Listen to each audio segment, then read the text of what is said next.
চৰাই ঘৰত সোমালে কি হয়? ঘৰত যদি বাদুলি প্ৰৱেশ কৰে সেয়া শুভ নে অশুভ?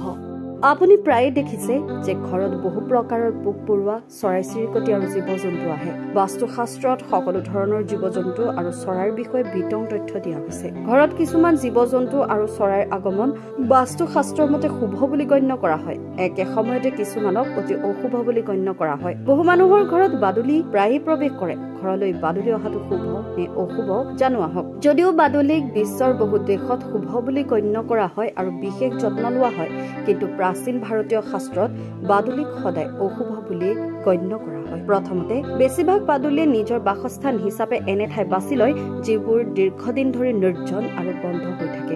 এই ঠাইবোৰলৈ কোনেও সহজে আহি যাব নিবিচাৰে। বাদুলিৰ এই অভ্যাসৰ বাবে ইহঁতে যোৱা ঘৰটো ক্ৰমান্বয়ে জনশূন্য হৈ পৰে। দ্বিতীয়তে বাদুলিও লগত বহু মাৰাত্মক ৰোগ আনে। গতিকে আমাৰ ঘৰত বা আশে পাশে বাদুলি থাকিলে ৰোগৰ সম্ভাৱনা বাঢ়ি যায়। ইয়াৰ বাবে পৰিয়ালৰ যিকোনো ব্যক্তিয়ে যিকোনো ৰোগত আক্ৰান্ত হ'ব পাৰে আৰু ইয়াৰ ফলত সমগ্ৰ পৰিয়ালটোৰ ওপৰত বেয়া প্ৰভাৱ পৰিব পাৰে। তৃতীয়তে বাদুলিৰ বাসস্থান নিশ্চিতভাৱে ঋণাত্মক শক্তিৰ প্ৰভাৱ আছে বুলি বিশ্বাস কৰা হয়। এই নেতিবাচক শক্তিৰ সমান্তৰালকৈ বহু নেতিবাচক শক্তিও সেই ঠাইতে নিজৰ ঘৰ সাজি তাত বসবাস কৰা মানুহৰ জীৱন দুৰ্বিষহ কৰি তোলে।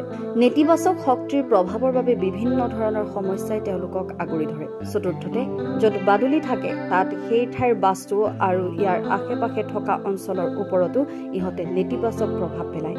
বাস্তুশাস্ত্ৰতো বাদুলিক অশুভ বুলি গণ্য কৰা হয়। বাদুলি য'তেই থাকে তাতেই কিবা অশুভ ঘটনা ঘটাটো নিশ্চিত, যেনে কাজিয়া, দুৰ্ঘটনা ইত্যাদি। আমাৰ ঘৰত বাদুলি আহিলে পৰিয়ালৰ লোকৰ মাজত বিবাদ, মতানৈক্য আৰু কাজিয়া হয়। পৰিয়ালত টকা হেৰুৱাই জমা হোৱা মূলধন অসাৰ কামত খৰচ হবলৈ আৰম্ভ কৰে। পৰিয়ালৰ সদস্যসকলৰ অগ্ৰগতিৰ ক্ষেত্ৰতো বাধাৰ সৃষ্টি হয়। পঞ্চমতে, আমাৰ শাস্ত্ৰত কোৱা হৈছে যে ঘৰত প্ৰৱেশ কৰা বাদুলি কোনো আত্মীয়ৰ মৃত্যুৰ খবৰ হ'ব পাৰে, সেয়া ঘনিষ্ঠ আত্মীয়ই হওক বা দূৰৰ আত্মীয়ই হওক। গতিকে বাদুলি ঘৰত প্ৰৱেশ কৰাটো অশুভ বুলি গণ্য কৰা হয়। ষষ্ঠতে, যদি আপোনাৰ সপোনত কোনো বাদুলিৰ আবিৰ্ভাৱ হয় তেন্তে ই আপোনাৰ ভৱিষ্যতত হ'ব পৰা কিছুমান দুৰ্ঘটনাৰ বিষয়ে আপোনাক সতৰ্ক কৰিবলৈ চেষ্টা কৰিছে। গতিকে সপোনত বাদুলিৰ আবিৰ্ভাৱ হলে অদূৰ ভৱিষ্যতে যিকোনো গুৰুত্বপূৰ্ণ সিদ্ধান্ত বুদ্ধি আৰু বিচক্ষণতাৰেহে লোৱা উচিত।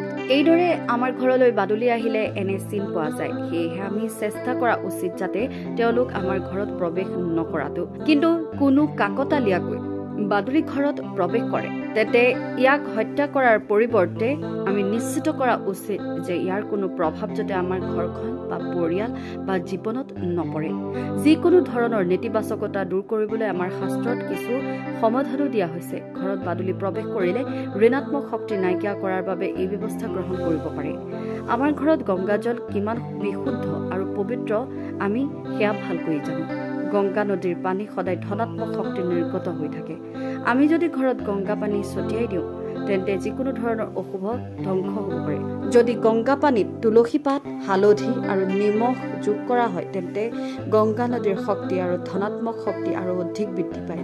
গতিকে তেতিয়াই আপোনাৰ ঘৰত বাদুলি হঠাতে প্ৰৱেশ কৰে তেতিয়াই গংগা পানীত তুলসী পাত, হালধি আৰু নিমখ দি গোটেই ঘৰতেই ছটিয়াই দিয়ক। ইয়াৰ ফলত ঘৰৰ পৰা নেতিবাচক শক্তি নষ্ট হ'ব আৰু আপোনাৰ পৰিয়াল বিৰূপ প্ৰভাৱৰ পৰা ৰক্ষা পৰিব।